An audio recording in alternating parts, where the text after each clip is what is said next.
Hey, everyone, welcome to Radio 28. Alright, so before we get started, let me tell you a story my elementary school teacher told us. There were these two kids, a brother and a sister, and their mom totally favored the brother. Like, she was super nice to him, but kinda mean to the sister. So, it's almost exam time, and both kids are studying really late. One night, the mom goes into their rooms and sees they've both fallen asleep at their desks.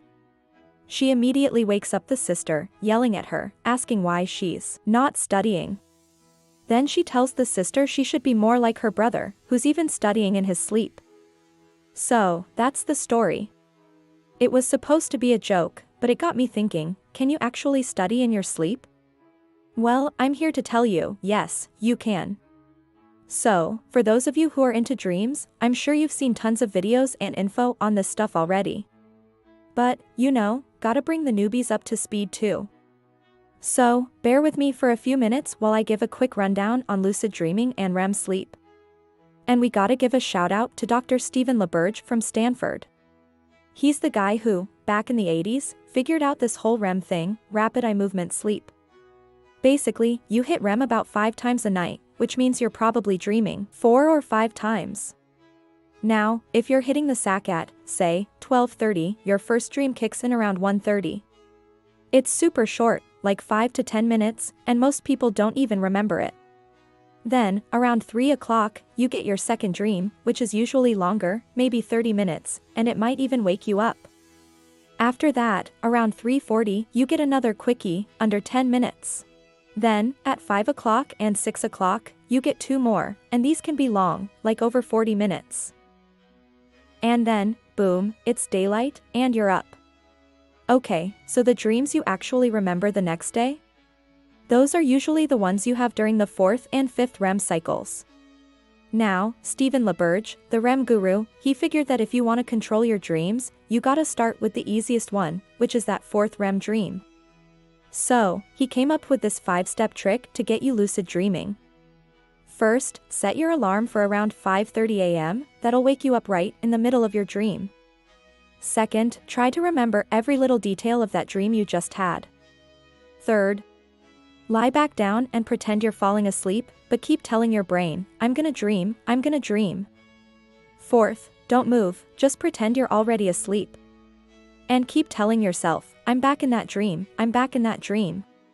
Fifth, just keep repeating steps 3 and 4, the more you do it, the better, until you actually fall asleep. If you do these 5 steps right, then boom, you're lucid dreaming. If you want to get into lucid dreaming, you gotta start with knowing you're dreaming, right? Like, making your conscious mind realize you're in a dream. Apparently, about 1/3 of people are natural lucid dreamers, but the other 2/3 gotta practice. And here's the drill. First, make sure you're getting enough sleep, so you're hitting those REM cycles 4 or 5 times a night. Second, keep a dream journal. As soon as you wake up, grab your phone or a notebook and jot down every single detail you can remember. The more you write down, the better.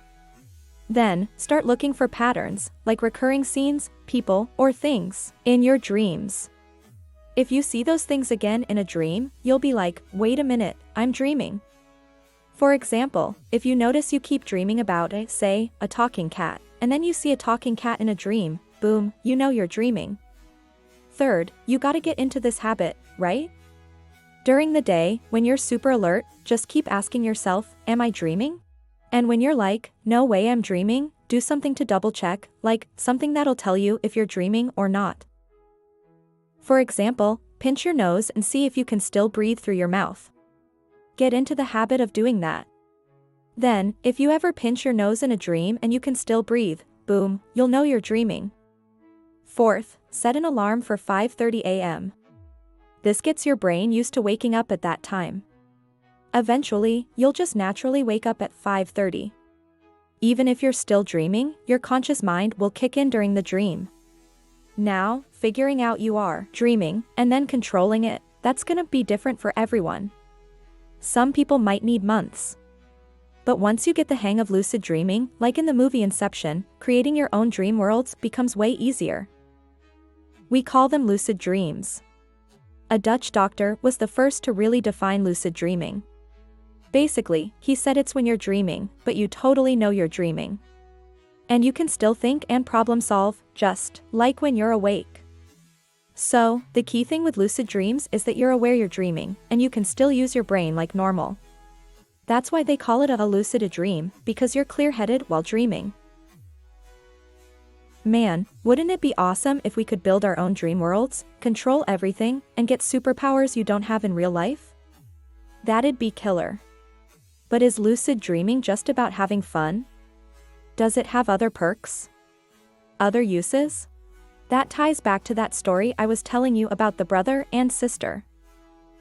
Scientists have found that if you practice stuff consciously in lucid dreams, you can actually get better at it in real life. Like, if you're bad at swimming and you practice in your dreams, you'll see a huge improvement when you're awake. Or, doctors use it for rehab. If someone has trouble moving, say, a hand injury, they can practice moving their hand in a lucid dream, and they'll see a big difference the next day. Some therapists even use lucid dreaming in therapy. But Stephen LaBerge also warns that if you don't follow his training properly, and you're constantly messing with your sleep, and you can't control your mental state, you might start mixing up reality and dreams. You'll be stuck between what's real and what's not, and that can lead to problems like trouble focusing or mental health issues. So, when we're talking about dreams, we gotta mention Carl Jung, right? He was like a total psychology legend, same time as Freud. But later on, Jung and Freud had a major falling out. Jung was all about hypnosis and therapy, but Freud was like, no, hypnosis is a no-go. Why the big disagreement? Well, that's where we gotta talk about the differences between Jungian and Freudian psychology. Okay, so these days, we're all pretty familiar with terms like a conscious and unconscious, right? That's all Freud's stuff. We're bombarded with info every day, but our brains can only handle a tiny bit of it in real time. That stuff we can't process right away? That's the unconscious. Think of it like an iceberg, the 10% you see above the water is the conscious, and the 90% underwater is the unconscious. And our dreams? They're basically our brains randomly playing back all that unconscious junk at night. So, Freud was all about diving into a patient's unconscious through analysis, finding those hidden wounds, like the greed, fear, depression stuff, and healing them. That way, you could fix real-life problems like obesity, fear of public speaking, phobias, depression. You name it. But Jung saw things differently, man. He thought the conscious and unconscious weren't like a floating iceberg, but more like an island growing up from the ocean floor. The conscious part, the bit you see above water, that's just 1%. Underneath, you've got this huge unconscious, and then this massive ocean floor connecting everything, that's the collective unconscious. Basically, the collective unconscious is like the shared consciousness of all humanity, past, present, and future. And dreams? Jung thought they came straight from this timeless, historical collective unconscious. And when you use hypnosis to create dreams, you're not just tapping into your personal unconscious, you're diving into the collective unconscious too. That's how some folks say you can use hypnosis to remember past lives, they're tapping into that shared consciousness. So, Jung said his whole ocean floor thing came straight from Eastern philosophies and religions like Zen, the I Ching, and stuff like that. He believed those Eastern masters could tap into the collective unconscious, connect with it, and predict the future, get super advanced wisdom and all that. It's not just some hocus pocus, it's actually explainable psychology. Apparently, Einstein, Feynman, and Nikola Tesla, they all got insights from lucid dreams. If Jung's theory's right, maybe they were connecting to the collective unconscious. In their dreams, seeing the rules of the universe and super advanced tech. So, does that mean any of us can become lucid dream masters, find the collective unconscious's Wi-Fi, and just download crazy knowledge for humanity? Like, dream hacking, for the win? Alright, so after diving into all this mind-bending psychology stuff about dreams, consciousness, the unconscious, the collective unconscious, hypnosis, all that jazz, can we find some solid, scientific proof? Turns out, we can. It's all about brain waves. Your brain puts out different frequencies depending on what you're doing. When you're awake and alert, you're rocking beta waves, 14 to 30 Hz. The higher the frequency, the more hyped you are. But then, there's gamma waves, 25 to 100 Hz. Surprisingly, that's when you're super relaxed, stress-free, feeling all the good vibes. Then you've got alpha waves, 8 to 14 Hz. The lower the frequency, the more your unconscious takes over. That's when you're all sleepy, but also when you get those eureka moments. Drop down to theta waves, 4 to 7 Hz, and your unconscious is totally in charge. Dreams happen in that range. Go even lower, to delta waves, 1 to 3 Hz, and you're in deep sleep. No dreaming. So science shows that hypnotists seem to be able to mess with people's alpha and theta brainwaves. When someone's hypnotized, their brain's in this weird, half-dreamy state. It's like the hypnotist is using words and suggestions to ride along with their brainwaves, exploring their unconscious dreams.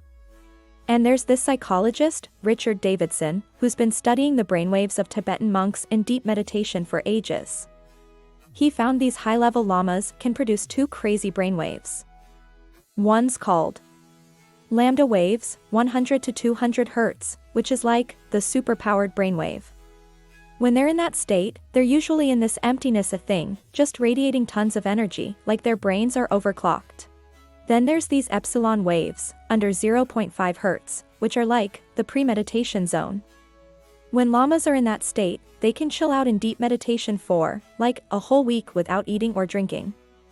Normal folks can't handle brainwaves, that low or that high, right? If you hit those ranges, your body's gonna kick in some kind of safety switch and bring you back to normal. So, are those super low and super high brainwave ranges the brain's Wi-Fi to the collective unconscious? Who knows? But hey, that's what Buddha said, anyway. So, here's another crazy brainwave thing. Doctors have noticed that about an hour before someone kicks the bucket, their brainwaves suddenly spike to 80 to 100 Hz. It lasts for around 40 minutes, and then, boom, brain activity stops, and they are gone. Maybe that 80 Hz spike is what a near-death experience feels like? Like, is their brain's memory getting uploaded to the collective unconscious, that ocean floor thing? And is a near-death experience just a half-uploaded thing, like they got yanked back before the download finished? Alright, so now we're gonna talk about some stuff even scientists haven't figured out yet. Like, why do we dream? What's the point of dreaming anyway? Scientists are still scratching their heads on this one. They've got a couple of guesses, but they're not really sure. They think maybe it's an evolutionary thing. Like, we've all probably had those dreams where we're being chased by wild animals, strangers, or some scary stuff, right? Or falling off a cliff, or being paralyzed, like when you have sleep paralysis. Those dreams are freaky, for sure. But one theory is that they're like practice runs. You're basically rehearsing for dangerous situations in your sleep. So, if you ever run into something similar in real life, like walking alone at night, you'll be more alert and react faster. It's like your dreams are prepping you for danger. On the flip side, some scientists think dreams are totally useless, just a byproduct. They think dreams are just what happens when your brain's sorting out your memories and deleting junk. Basically, they're saying dreams are just brain garbage. So, yes, those are the two main guesses scientists have about dreams. And get this, I found out that ancient people's research on sleep and dreams? It's way deeper than modern science, like, by a mile. That lucid dreaming stuff we talked about? In Tibetan Buddhism, that's just beginner's stuff. They've got a totally different take on dreams. And get this, they actually say they know exactly why we dream. They say it's all about ignorance and karma. Now, this might get a little deep, but I'll try to keep it simple. Alright, so, get this, ignorance, in Buddhist terms, is basically saying we humans are kinda clueless. Like, we're too dumb to really understand the true nature of the world. And karma's basically about your actions, right? Like, not just what you physically do, but also what you say and think. Every single thing you do creates this karma seed, and that seed's gonna affect what happens to you later on. Alright, so, the Buddhist take is that the biggest truth about the world is that it's actually an illusion. The consciousness we experience, the one our brains create, that's not the real deal. They say there's a real me behind that brain-made consciousness, and that a real me is Buddha nature. We're all Buddha deep down, but this illusionary world our brains create hides that Buddha nature from us. That's the root of ignorance, not seeing the true nature of things. And because of that ignorance, we get stuck thinking with just our brains, which are full of endless greed, anger, and delusion. All that greed and stuff creates tons of anxiety, fear, desires, all that karma we were talking about. And there's just so much of it, right? You can't process it all during the day. So, what you can't deal with when you're awake, it pops up in your dreams at night, still bugging you. There's actually some science-wise evidence that backs up what the Buddhists are saying. This psychologist, Carl Jung, he came up with this super cool way to deal with emotions called active imagination. Basically, it's about picturing your negative feelings as a real person. Like, say you're super stressed about money, and it's messing with your life. You're broke, and the stress is making it hard to focus on work, so you're stuck in this bad cycle of mental drain. So, with active imagination, you picture that a lack of money feeling as a real person. This person is like another part of you, a part of your whole personality. And right now, he's weak and upset, but no one's helping him. He needs someone to comfort him, to give him strength. So, you find a quiet place and imagine this weak version of yourself showing up. Alright, so, get this, there's this super cool thing psychologist Carl Jung figured out, called active imagination, that kinda backs up the whole Buddhist thing. Basically, it's about picturing your negative emotions as a real person. Like, say you're stressing about money, right? It's messing with your life, you can't focus, you're in a bad spiral. So, with active imagination, you imagine that money stress as a person, a part of yourself. And he's all weak and bummed out, needs someone to cheer him up. So, you imagine talking to him, comforting him, telling him, hey, I get it, you're stressed, but you can't let this drag us down. Life's a game, this is just a temporary glitch. We all have problems, we'll figure it out. And get this, people with mental health issues who used active imagination got way better. And here's the kicker, they barely dreamed anymore, or didn't dream at all. So, what's that saying? It's saying that by using active imagination, you're dealing with the negative emotions caused by ignorance and karma. You're processing that stuff, so you don't have those emotions bugging you at night, which means no dreams. That's the real reason we dream, according to this idea. So, get this, in Tibetan Buddhism, lucid dreaming is like just a beginner's playground. You're basically just messing around in your own dream world, flying, walking through walls, controlling time, all that superhero stuff. But it's still just a virtual game you're playing in your head. Their advanced stuff, called dream yoga, that's a whole different ball game. With dream yoga, you can actually transcend the limitations of the physical world. They say you can reach a level where you get those psychic powers the Buddha talked about, like actually entering other people's dreams. They believe you have another you besides your physical brain, the real you, your true self. And Tibetan dream yoga is way different from modern lucid dreaming practices. For starters, their prep work is super detailed, not just jumping straight into trying to stay awake in your dreams. We were talking about why we dream, right? And we said it's all about ignorance and karma. So, if you want to get into lucid dreaming, you gotta tackle the ignorance and karma stuff at the root. The Buddhist take on that? It's basically one sentence. From the Diamond Sutra, this world is an illusion, everything's like a dream, a bubble, dew, lightning. If you really get what that means, you'll be awoke in every way, not just in your dreams. But, you know, just throwing that theory at you might leave you scratching your head. Alright, so, let's take a real-life example to make this clearer. Picture this guy, John, right? He's an office worker, super busy, always stressed out and anxious. He feels stuck in his job, and even dreams about being trapped in a maze, can't find his way out. Then, one day, John stumbles upon Tibetan dream yoga and hears about this everything's a dream idea. So, he starts reminding himself throughout the day, like the Diamond Sutra says, this world's an illusion, everything's a dream. Now, whenever he feels stressed, he takes a deep breath and tells himself, it's a dream, why take it so seriously? This is just a dream, I'm not gonna let this fake reality scare me, I'm gonna control my own emotions. And get this, he starts feeling calmer, and he handles challenges way better. This first step is basically about reminding yourself, all day long, that everything's a dream.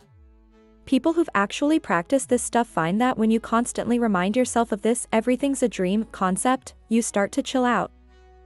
You get super relaxed, you're like, woke in the real sense. You start to really feel that the Diamond Sutra's right, that this world might actually be an illusion, a dream, a bubble. So, when you start realizing that everything in your waking life is an illusion, that understanding carries over into your dreams. You'll start to notice, without even trying, that you've just switched dream locations. Like, oh, I was dreaming in the real world, and now I'm dreaming in my sleep. And when you automatically recognize you're dreaming, that's it. That's the lucid dreaming we're talking about.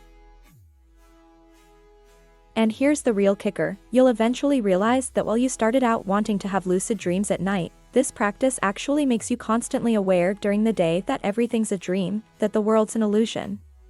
So, in the end, you're aware it's all a dream, day and night.